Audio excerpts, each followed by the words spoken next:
every Wednesday, 10:30 to 11, when I'll talk to local and regional authors.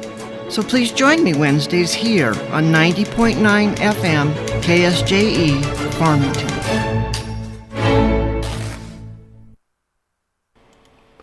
KSJE is supported by San Juan Regional Medical Center, which is officially baby-friendly. This evidence-based initiative is designed to support mother-baby bonding and optimal infant feeding practices by upholding the 10 steps to successful breastfeeding. San Juan Regional Medical Center, officially baby-friendly, and serving the Four Corners since 1910. Find out more online at sanjuanregional.com. This program on KSJE is supported by Citizens Trust and Investment Corporation, providing a competent, innovative, and caring team of professionals to serve wealth management, trust administration, employee benefit plans, retirement planning, and estate settlement needs. Find out more about Citizens Trust and Investment Corporation at 505-599-0181.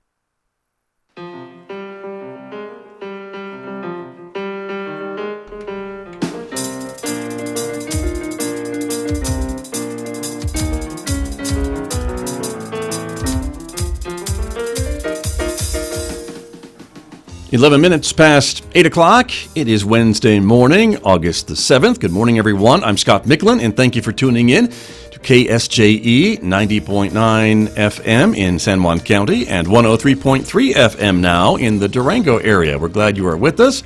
Welcome aboard also to our viewers who are watching our visual radio program today just by going to the KSJE Facebook page or our channel on YouTube. We're glad you're with us as well.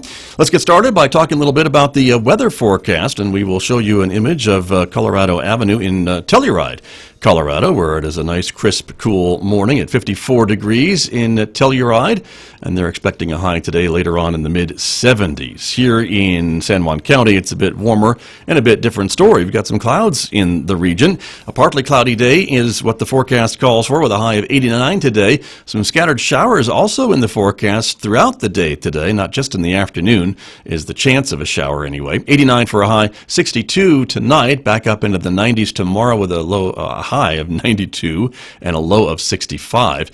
Upper 80s again for Friday and Saturday, mid-80s on Sunday and Monday, back near 89 on Tuesday.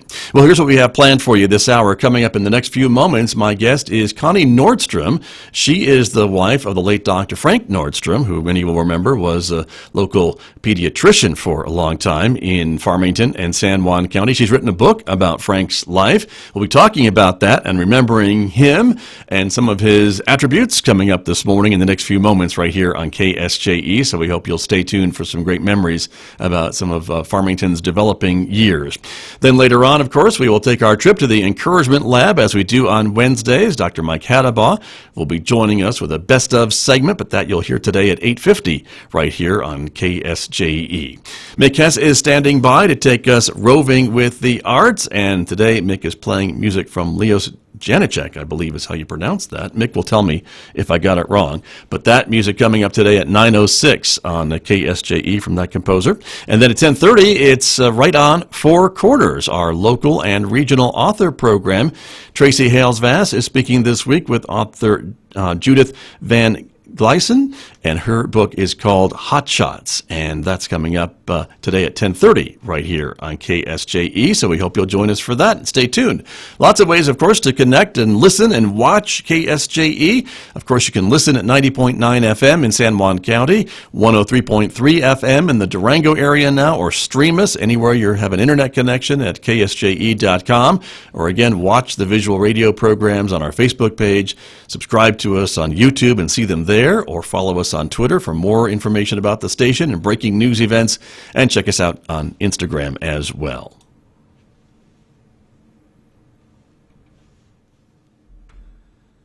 Joining me here in our visual radio studios this morning to talk about the newest book that she has written, Connie Nordstrom is here to talk about the book about her late husband, Frank Nordstrom, whose name should be familiar to many of our listeners and viewers this morning as one of Farmington's very first pediatricians. And Connie Nordstrom, good morning. Good morning, Scott. Thank you for being here. You're welcome. And he was the first pediatrician in town, The right? very first pediatrician, served the entire county for 20 years by himself. And so lots of folks remember fondly Dr. Nordstrom, right? Yes, And yes. he delivered a lot of babies. No, he didn't deliver. Oh, he didn't? No, he was not Now, why did an I think he did? obstetrician. Pardon he was me. a pediatrician. He Okay. took care of the children. Okay. But he did take care of all those premature infants and everything. All that were those born. babies that were born Problems. from someone else, right? But he had to deal with all of those. And so Right.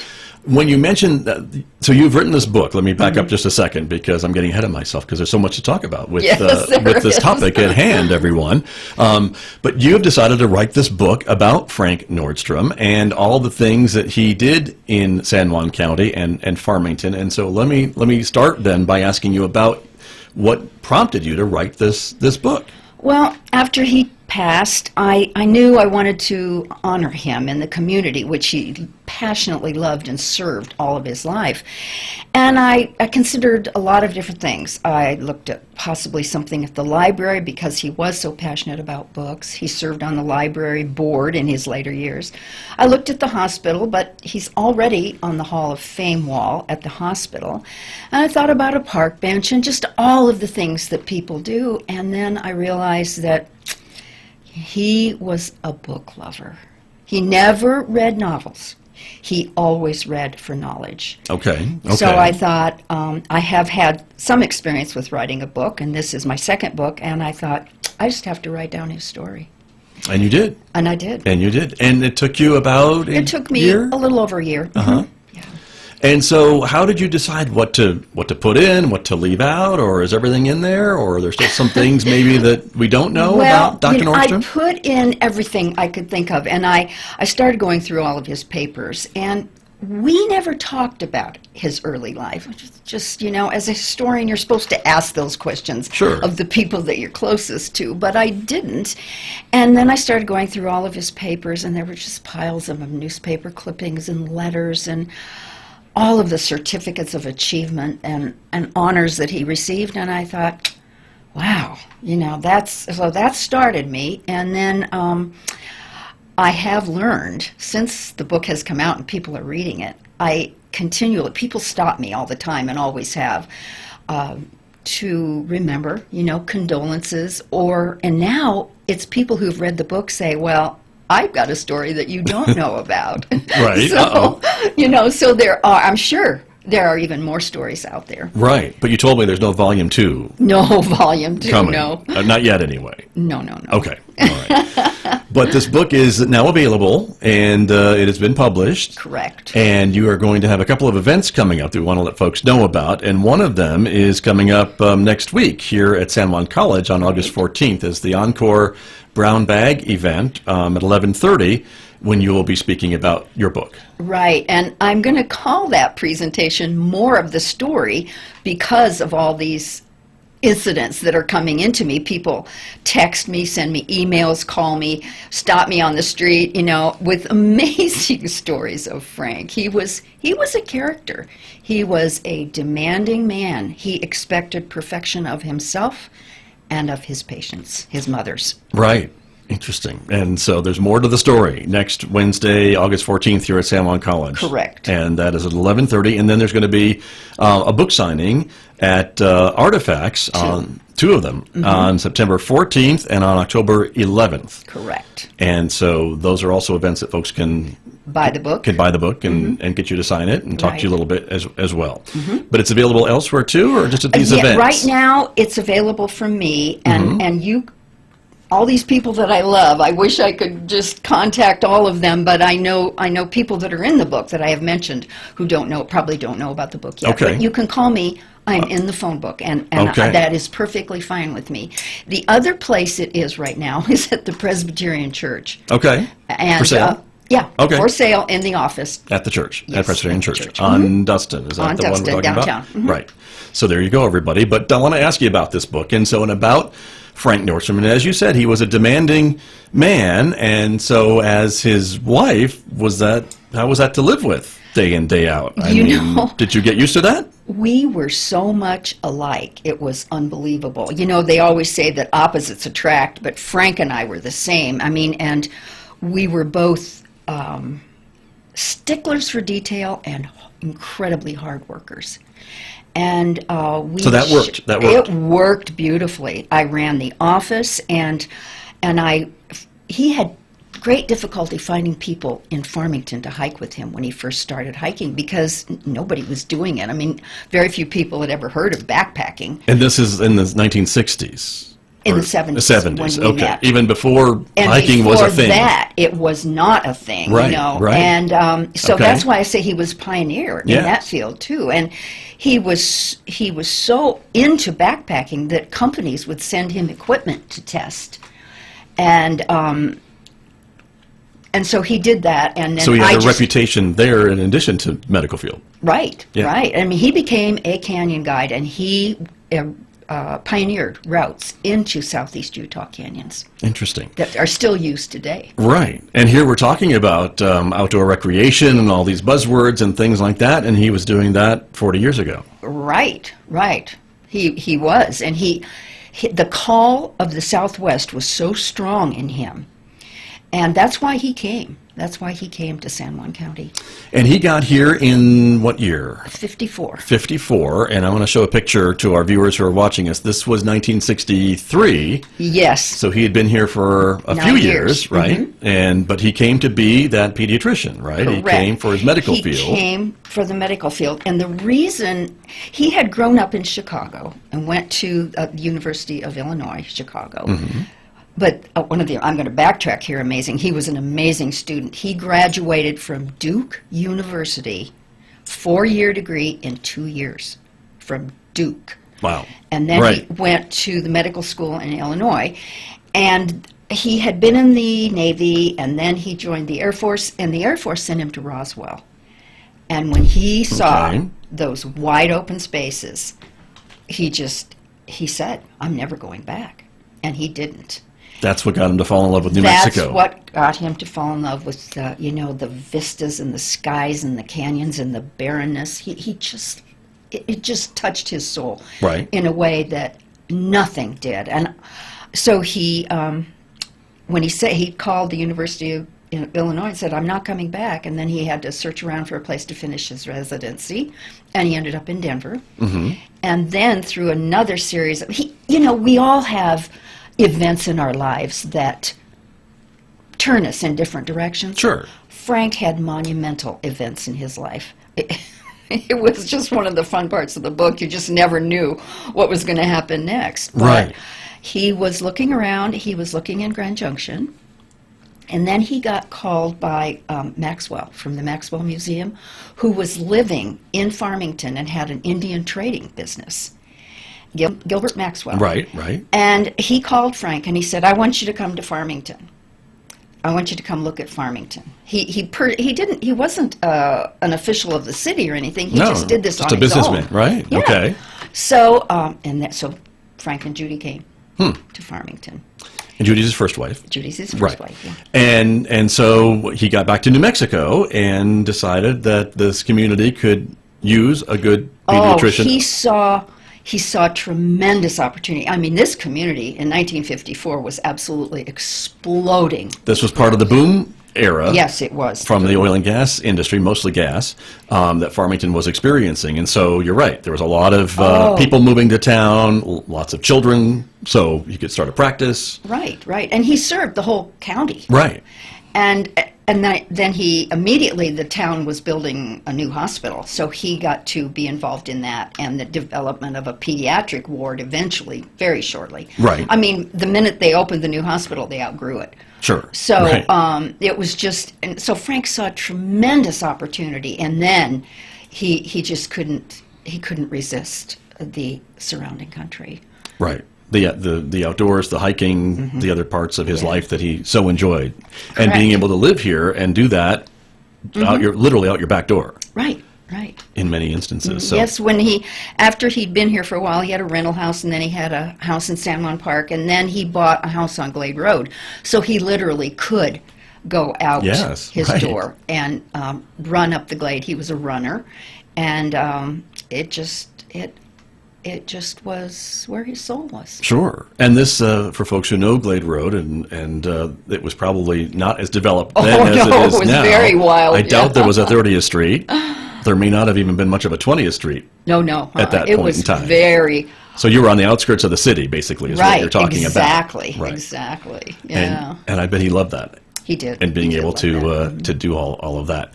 And so let me show another another drawing, actually. And this was actually drawn by My son. your son, right? Who is he's a GIS analyst, a manager. Right. And he did a lot of maps for me in my other books. So I said, Doug, I need a map of Frank's world. And this is what he came up with. And it does show I didn't have him put the names of all the canyons on there, but it shows the canyons and the land that he explored. And so he really loved southeastern Utah, is what you were saying. That was his that place. was his backyard. Right. And so you can see, for folks who are watching us this morning, and if you're not watching, you should be, get to a computer and go to YouTube or Facebook, and you can see what we're talking about. But this is the Four Corner States, of course, and you have Farmington and Shiprock prominently there in the lower part of your screen, Arizona over to the left side of your screen, and then, of course, in the upper part is all of that southeastern quadrant of Utah, Correct. which was kind of Frank Nordstrom's stomping grounds, if you will, Right. of where he would go. And, you know, we always hear that when you're a physician in the medical field and you're on call 24/7, and so to disconnect and be able to go out into the wilderness, he must have really loved being able to get a chance to do that. It was essential because for 20 years he was on call 365 days a year, night and day, Because he was the only pediatrician. because he was the only pediatrician. So he couldn't take a day off, really. That's right. And the family practitioners in town at the time, although they had a hard time with Frank because he had certain standards. Maybe he was a recent graduate of great medical schools, and he was really demanding. He was a perfectionist. He wanted it done right, and he wanted it done right the first time. Right, yeah. And but they did refer to him. Every time they had a problem, they sent him to Frank. So he was incredibly busy. And I was talking to Gwen Clothier the other day, and she said, you know, Frank had us trained. He was demanding, he was punctual, and he expected us, his patients, his mothers, to be the same way. And he was too busy to say it twice, is how I kind of think Right. that it must have been. And parents figured that out pretty quickly, I They imagine. did. Or they just didn't like him at all and wouldn't come back. Right. But most people tell me that he was gruff, he was demanding, but that he loved his kids so much. And he did a tremendous job. He just did a tremendous job for this county. But it was an incredible pressure, stress all the time on his life. I mean, his kids told me, we never had a dinner. We never had a family supper without interruption, without a phone call. And, I mean, at that time, his phone was published. They just called him at home. Well, sure, right. And, I mean, there was no emergency room.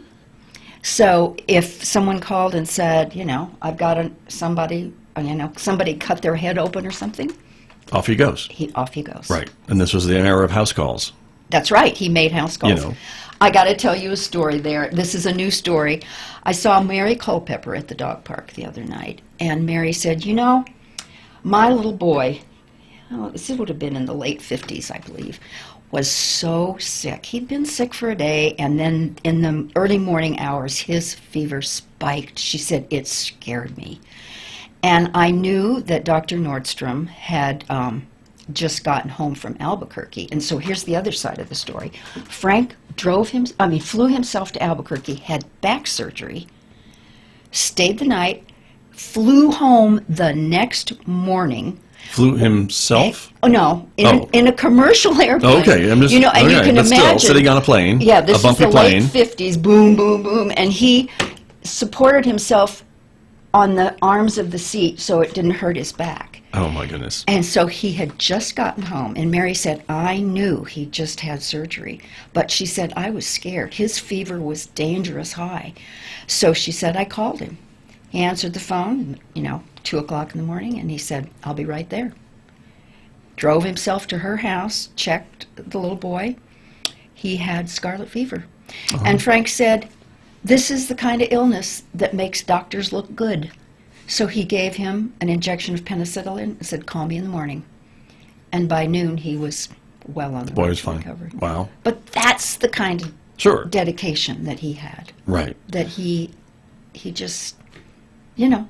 Well, and I think that's what we would hope we would hear about from physicians and doctors, but doesn't always happen. Correct. And we don't always hear about these stories as well as you've been able to document in this book. Right. Well, and this was a unique time, too, these 20 years when there was no emergency room. Right. And doctors were still making house calls. Sure. You know, so it wasn't like the doctor could say, well, I'll meet you at the emergency room, or go down to the emergency room and they can stabilize you or whatever, and, sure, yeah, right, and I'll get there when I get there. Mm-hmm. But yeah, interesting. And again, this is the time when Farmington is growing by leaps and bounds, and San Juan County is as well. We shouldn't just say it's only Farmington, Right. but there was, I would assume, and I haven't seen the population numbers, but I know it's double-digit growth. It had to be. Oh, it was, and I don't remember. It seems like it went from 3,000 to 23,000 in 10 years. I think that's true. Yeah. It was just that massive, that huge of a Approximately, jump. Yeah. Oh, it was. I mean, I talk in my book about the facilities of the town were just they had a terrible time. Well, we've heard the stories about having school in the morning for some kids, and then half Right. the kids would go to school in the afternoon because there wasn't enough school They couldn't classrooms keep for up everybody. with anything. I mean, they Right. couldn't keep up with streets, with sidewalks, with all the utilities. It was just an amazing time. Right. And so to be the only pediatrician serving this whole growing community when more families are moving here every day Right. had to be almost overwhelming. I imagine a lesser man probably would have just thrown up his hands. Yeah, I don't know. I just know that Frank took it all so very seriously, and that's why when he did, he slowly discovered the canyons. His first foray was to Shiprock, and he said, I just thought I'd come to the end of the world. I mean, Shiprock in 1954. Right. First of all, the roads weren't paved. Right. And then he ventured from Shiprock to Kayenta on dirt roads. Right. And he just little by little he kept going farther and farther. And you think about those formations you see on the way to these places and how amazing they still are today, but even back then, with less people, less cars, less traffic, right, even more so. Terrible roads, and Right. nobody was out there. No. So he began backpacking, like I said, but he went solo for a week at a time because he couldn't get people to go with him. It was like people would look at him like, "Are you crazy?" Right. And this is an era, of course, with no cell phones, no GPS. I Right. mean, he needed to know where he was going and how to Right. get back. And that's what he little by little became so proficient as. He knew where the water was. I mean, and that's the bottom line. Oh, sure. If you don't know where the water is, you can't go in there. Right. And he knew where the water was. He knew the best way to get in there. And he just, I don't know, he loved it. I could see in later years when we would come back, we went out a lot, just the two of us. And we were exploring places that even he hadn't been into yet. And we would come back, and I could see the change in Frank on the drive back. From this carefree, happy. I mean, we had no responsibilities, no decisions, except maybe where to set up camp or Right. what rock to sit on. And he, little by little, the reality of the pressures you could just see the change in Coming him. back to town. Coming back to town. Knowing what he had to deal with. But then he didn't, because he retired He did. in 1988. Yes. And so that was another milestone in his life. And it was very hard decision for him. And honestly, what made him retire was the night call. The being up all night with a premature infant, and then having to get up at 7 o'clock in the hospital in the morning to make Right. rounds at the hospital. He just couldn't do it. I mean, we wear out. And he finally, if he could have had an office practice, period, Right. he would have Solely. done it for a long time because he did love those kids. Sure. But even so, this was what, 33 years? third of a century. Yeah. Is what the announcement says that we're showing everyone. So that's a long time with that type of a schedule. Yeah, right. And so, so November 1st, 1988, and then how does his life change? The first thing we did was move out of town. We Now, you made it sound like you couldn't wait to get out of town. it was just we wanted to be out in the country. Right, No, okay. I mean, no, we Because the loved town had where grown we- up around you at that point, I Right. would assume, from Glade Road, if that's where you still were. Well, we built a new house on Okay. Glade Road. That was another one of Frank's passions. We Right. built a solar house. Okay. I believe one of the very first solar houses passive solar houses Wow. in Farmington. Okay. He researched all that, and we built the passive solar house, and so we loved where we were. Right. You know, it wasn't that; it was we were ready for a new challenge, and Mm-hmm. we couldn't make that change when he was still on call. No, You have to live within a certain.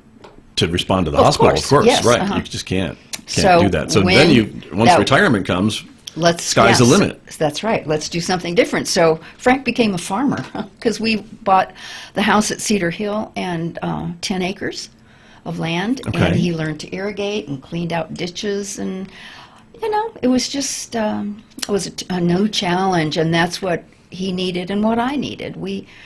and it sounds like he attacked that the way he attacked everything else in his life. everything. With detail, and learned as much as he could about it to do the best job he could, and some of those same attributes Right. that he gave to medicine. Yeah. Val Cooper said once, when Frank wrote a column for her column in the Daily Times Right. for a year, and she said that Frank tackled all of his passions in his life to the point of obsession. And he did. And, it goes on and on. His reading, his writing. He wrote articles for magazines and and then the newspaper, and his backpacking, his medicine, his solar energy research. It just went on. He became an investment advisor after he retired.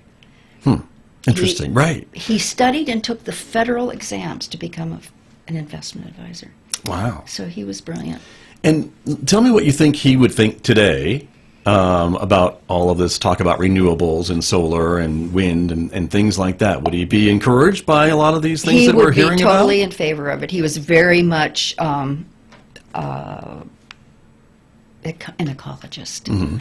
Yeah. Here's a funny story that is not in the book, is that Yeah. one time my daughter was coming home from college, and he said he wrote letters and wrote to my kids in college. He wrote this long letter to Dana, and he said at the bottom, "Be sure to take a 10-minute shower before you come home so we can conserve on water here." You're on notice, kid. That's right, exactly right. Only he meant it. Well, He sure. meant it, yeah, because he was. That's why we built the solar house. Right. Right. Very fascinating. And I imagine that was at a time when solar was not quite as Oh no, it was a new thing. as available as it is today, and was probably a lot more expensive, certainly. Well, it was with more some of the a technologies that have- counterculture thing at that time. But he went to Albuquerque with all the people who were doing this and studied, and our heat collection was oil drums. Right. And painted dark brown that stood in the front of the windows of south-facing windows of our Okay. house. So this is like a passive solar type of a situation, Right, and it was so warm in that house. It was so warm. My kids would come home from school and they'd say, "Gosh, I feel almost guilty. It's so warm in here." Right. For nothing. Yep. We didn't even have gas in the house. Wow. All done with the sun The sun and wood-burning stoves if we at needed. night. Yeah. Interesting. My guest this morning, everyone, Connie Nordstrom is here. She is the author of the new book about her late husband, Frank Nordstrom. Certainly a lot of folks will remember Dr. Nordstrom as the pediatrician in town for 30-some-odd years, as we've been talking about this morning. And she has written a book about his life. Frank B. Nordstrom, 20th century pioneer, pediatrician, and canyon guide is the full title of the book. And we are talking about it this morning. There is an event coming up next week here at San Juan College, the Yonkor Brown Bag Luncheon at 11:30 on Wednesday, August 14th, where Connie will be speaking about her book and telling more of the story. And the book is available from Connie or from the Presbyterian Church in Farmington at the office. And there'll be another couple of events coming up, some book sales and book signings at Artifacts on Saturday, September 14th from 10 to noon, and also on Friday, October 11th from 5 to 9 p.m. And that October date looks to me like it's a art walk. It is the art walk. And so that makes perfect sense of why you would be there for that. But there's a lot of stories in this book about Frank Nordstrom, and probably a lot of things that maybe folks who only knew him as the pediatrician would find very, very fascinating. The whole other side to him as this canyon guide and outdoorsman and farmer and a lot of other things. I'm sure the list is incomplete. Investment advisor, on and on and on. He just, he never quit until he had to. Right. And there's this picture, too, I want to show of him that maybe folks would remember, and that is him, looks like outside, as we show it here, if I can. Well, we will in just a minute. But in Utah. In Utah, right? Mm-hmm. This is the area that he loved, this canyon area of Utah, and so he would go out there, and you can see the smile on his face. He was at peace. He was just absolutely at peace out there.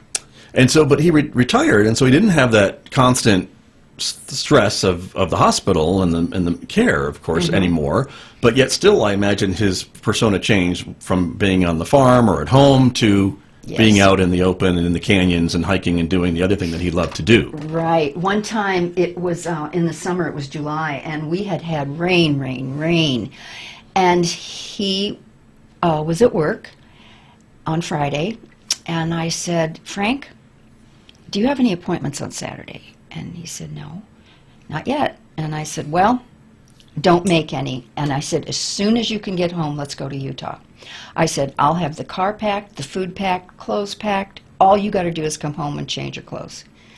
And that was a little bit, he said, really? I said, yep, let's do it. Because it's cool enough, you know? So we took off and we explored, and we found the canyons, lands, the slick rock, all the potholes were full of water. And it was a totally different experience. And it was a little difficult for him to be so impromptu like that, I was going to ask you, right, if he did that a lot. No. Sounds like he didn't. No, but I just thought, I had this wild idea, and I had the car packed, and I said, let's go. So we went over, and we threw our bags on the ground. We seldom put up a tent, unless the weather was inclement. Right. So. But he must have loved that. Oh, he did. Did you do more of those things, or? All the time. All the time. I used to say we spent more time on the ground in Utah in the spring than we did at home. Which was probably a good thing for the two of you. Miss it terribly. I bet. So we just have a couple of minutes remaining this morning, Connie Nordstrom, and let me ask you a little bit about what you hope folks will learn from your book. Obviously, we're going to learn about Frank, but are there any other lessons to be learned? Wow. I just think that being involved, caring about people. I mean, Frank cared about his family, his friends. He just was a caring, loving person. And if he saw a problem, he wanted to do something about it. And I just hope the people maybe, I don't know if they'll read this book, the people that had just thought Frank was just a grump, that they'll see that the reason he was a grump was because the demands on him were so great. And I hope it brings great joy to the people that love him, the patients that love him. Well, and I think it will. It's a great tribute to his life from someone who knew him and knew him later in life as well. And I think it's a great lesson to the rest of us to have that life well lived and to be well remembered afterwards. That's right. So, Connie, thank you for sharing some of your stories about Frank, and more of them in the book.